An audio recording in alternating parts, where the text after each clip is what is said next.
राजस्थान के एक बड़े आदिवासी नेता को बीजेपी छोड़ना भारी पड़ गया। महेंद्रजीत सिंह मालवीय ने कभी नहीं सोचा था कि अगर वो बीजेपी छोड़कर फिर से कांग्रेस में जाएंगे तो उनके ठिकानों पर एंटी करप्शन ब्यूरो की रेड पड़ जाएगी। कहा जा रहा है कि जल्द ही 12 ऐसे बड़े दिग्गज नेता हैं जो बीजेपी पार्टी को छोड़कर फिर से अपनी खोई हुई जमीन को तलाशने की कोशिश करेंगे, यानी अपनी कांग्रेस पार्टी में जाने वाले। अब जैसे ही महेंद्रजीत सिंह मालवीय के ठिकानों पर एसीबी की रेड पड़ी, सचिन पायलट और गोविंद सिंह डोटासरा का गुस्सा फूट पड़ा।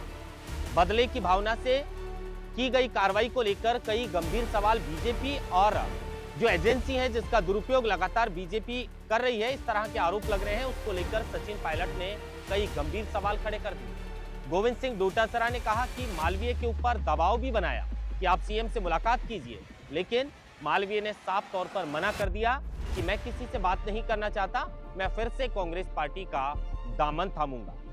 आप इसकी टाइमिंग को देखिए। महेंद्रजीत सिंह मालवीय रविवार के दिन कांग्रेस के शीर्ष नेताओं से मुलाकात करते हैं और इस बात का ऐलान करते हैं कि मैं फिर से कांग्रेस पार्टी का दामन थामूंगा।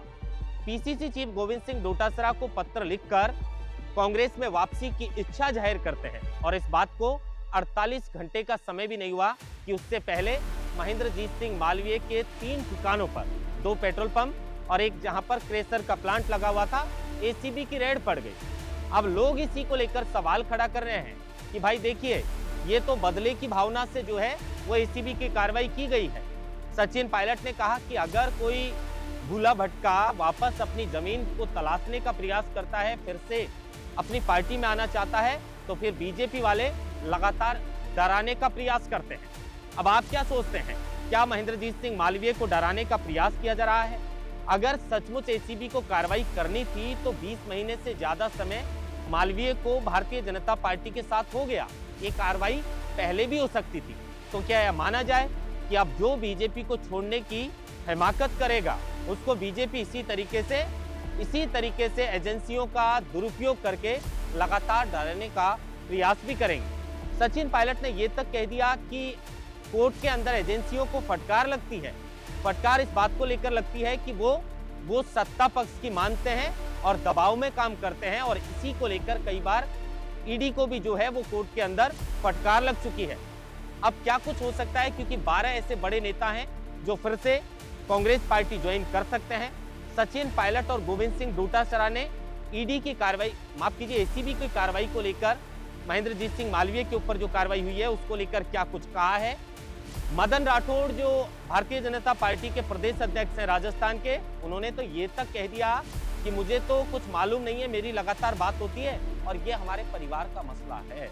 यानी एक तरफ महेंद्रजीत सिंह मालवीय ये बात कह रहे हैं कि मैं फिर से कांग्रेस पार्टी में जा रहा हूं, और दूसरी तरफ बीजेपी के प्रदेश अध्यक्ष मदन राठौड़ ये कह रहे हैं कि मुझे इसकी जानकारी नहीं है और ये हमारे परिवार का मामला है। चलिए इस खबर को पूरा विस्तार से समझने की कोशिश करते हैं।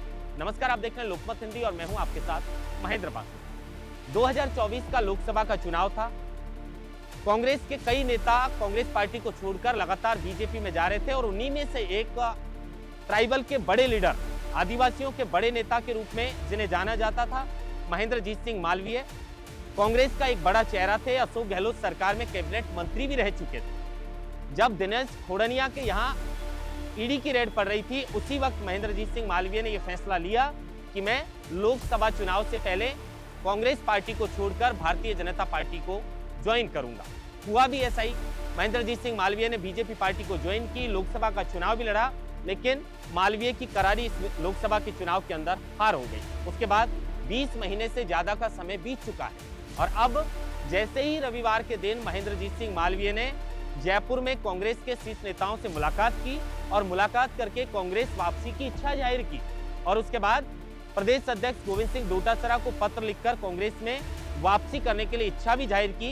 इस बात को 48 घंटे का समय भी नहीं हुआ कि उससे पहले महेंद्रजीत सिंह मालवीय के 3 ठिकानों पर एंटी करप्शन ब्यूरो की रेड पड़ गई। एंटी करप्शन ब्यूरो की रेड पड़ना ये सवाल नहीं खड़ा करता, सवाल इसकी टाइमिंग को लेकर है कि कोई नेता 20 महीने से बीजेपी पार्टी के साथ था, तब तक ना उसके ऊपर कोई ईडी की रेड पड़ी, ना किसी एसीबी का छापा पड़ा, लेकिन अब 48 घंटे के अंदर ऐसा क्या हुआ कि महेंद्रजीत सिंह मालवीय के 3 ठिकानों पर एसीबी पहुंच गई, बड़ी बात है कि एसीबी की तरफ से इस पूरे मामले को लेकर कोई स्टेटमेंट भी नहीं दिया गया कि क्या पूरा मामला है, क्यों रेड पड़ी, क्यों उनके दस्तावेज खंगालने का काम किया जा रहा है, क्या पूर्व में कोई इस तरह की सूचना मिली थी, और अगर सूचना मिली भी थी तो क्या 48 घंटे के अंदर ही सूचना मिली थी?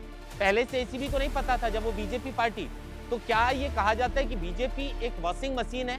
ये बात अब महेंद्रजीत सिंह मालवीय के ऊपर जो रेड पड़ी है उसमें कहीं ना कहीं थोड़ी बहुत सच साबित होती हुई नजर जरूर आ रही। अब इसी को लेकर जब प्रदेश अध्यक्ष मदन राठौड़ से पूछा गया कि मालवीय आपकी पार्टी को छोड़कर कांग्रेस पार्टी में वापस जा रहे हैं, तो पहले तो मदन राठौड़ ने यह कहा, अब आप सोचिए, वो राजस्थान बीजेपी के प्रदेश अध्यक्ष हैं, वो कह रहे हैं कि मुझे इस बारे में कोई जानकारी नहीं है। मालवीय के मामले को लेकर वो कहते हैं कि ये हमारे परिवार का मसला है, इस तरह की कोई भी बात नहीं। खैर, बीजेपी वाले इस तरीके से करेंगे कि बात कैसे भी दब जाए, अब जवाब उनके पास है नहीं। लेकिन सचिन पायलट ने महेंद्रजीत सिंह मालवीय की कांग्रेस में वापसी को लेकर कहा है भूला भटका।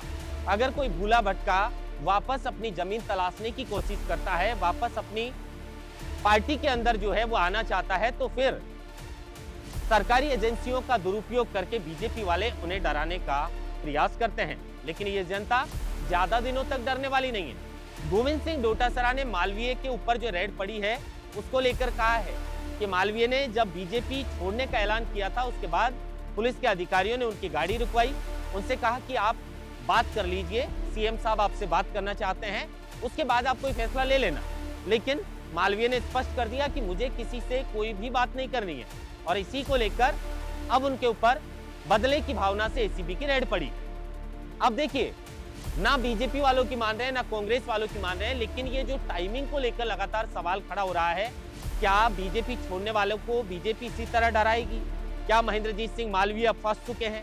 अब फंसने की बात तो देखिए साफ तौर पर दिख रही है कि जैसे ही उन्होंने ऐलान किया और पीछे से एसीबी की रेड उनके 3 ठिकानों पर पड़ती है, तो ये कहीं ना कहीं डराने की साजिश है, ये कहीं ना कहीं फंसाने की साजिश है, ताकि और भी जो नेता बीजेपी को छोड़कर जाना चाहते हैं वो कम से कम इस बात का ध्यान रखें कि महेंद्रजीत सिंह मालवीय की क्या हालत की थी। पार्टी को छोड़ा भी नहीं, ऐलान ही किया था कि उससे पहले एसीबी को भेज दिया था। इसलिए अगर आप भी पार्टी को छोड़ना चाहते हैं तो जरा सोच समझ के छोड़ना, क्योंकि ये बीजेपी है और ये बीजेपी लगातार डराने का प्रयास करेगी। अब ये बात देखिए, मैं बार बार इसीलिए कह रहा हूं क्योंकि टाइमिंग को लेकर लगातार ये सवाल खड़ा हुआ है कि 48 घंटे में मालवीय ने ऐसा क्या फर्जीवाड़ा कर दिया।